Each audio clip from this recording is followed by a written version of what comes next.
The Gospel of Luke, chapter 21.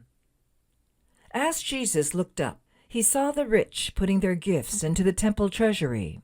He also saw a poor widow put in 2 very small copper coins. "Truly I tell you," he said, "this poor widow has put in more than all the others. All these people gave their gifts out of their wealth, but she, out of her poverty, put in all she had to live on." Some of the disciples were remarking about how the temple was adorned with beautiful stones and with gifts dedicated to God. But Jesus said, "As for what you see here, the time will come when not one stone will be left on another. Every one of them will be thrown down." "Teacher," they asked, "when will these things happen? And what will be the sign that they are about to take place?"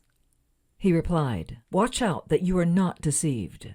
For many will come in my name, claiming, 'I am he,' and the time is near. Do not follow them.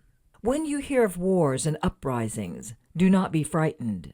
These things must happen first, but the end will not come right away." Then he said to them, "Nation will rise against nation, and kingdom against kingdom. There will be great earthquakes, famines, and pestilences in various places, and fearful events, and great signs from heaven.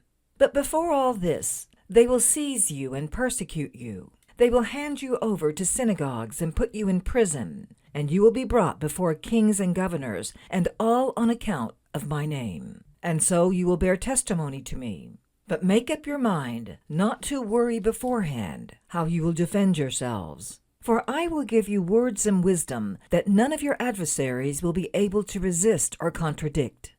You will be betrayed, even by parents, brothers and sisters, relatives and friends, and they will put some of you to death.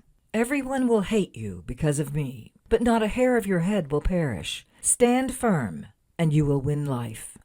When you see Jerusalem being surrounded by armies, you will know that its desolation is near. Then let those who are in Judea flee to the mountains. Let those in the city get out, and let those in the country not enter the city. For this is the time of punishment in fulfillment of all that has been written. How dreadful it will be in those days for pregnant women and nursing mothers. There will be great distress in the land and wrath against this people. They will fall by the sword and will be taken as prisoners to all the nations. Jerusalem will be trampled on by the Gentiles until the times of the Gentiles are fulfilled. There will be signs in the sun, moon, and stars. On the earth nations will be in anguish and perplexity at the roaring and tossing of the sea. People will faint from terror, apprehensive of what is coming on the world, for the heavenly bodies will be shaken. At that time they will see the Son of Man coming in a cloud with power and great glory. When these things begin to take place, stand up and lift up your heads, because your redemption is drawing near." He told them this parable. "Look at the fig tree and all the trees. When they sprout leaves, you can see for yourselves and know that summer is near. Even so, when you see these things happening, you know that the kingdom of God is near. Truly I tell you, this generation will certainly not pass away until all these things have happened. Heaven and earth will pass away, but my words will never pass away. Be careful, or your hearts will be weighed down with carousing, drunkenness, and the anxieties of life, and that day will close on you suddenly like a trap. For it will come on all those who live on the face of the whole earth. Be always on the watch, and pray that you may be able to escape all that is about to happen, and that you may be able to stand before the Son of Man."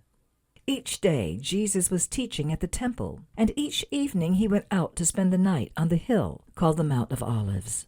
And all the people came early in the morning to hear him at the temple. This has been a reading of the Gospel of Luke, chapter 21.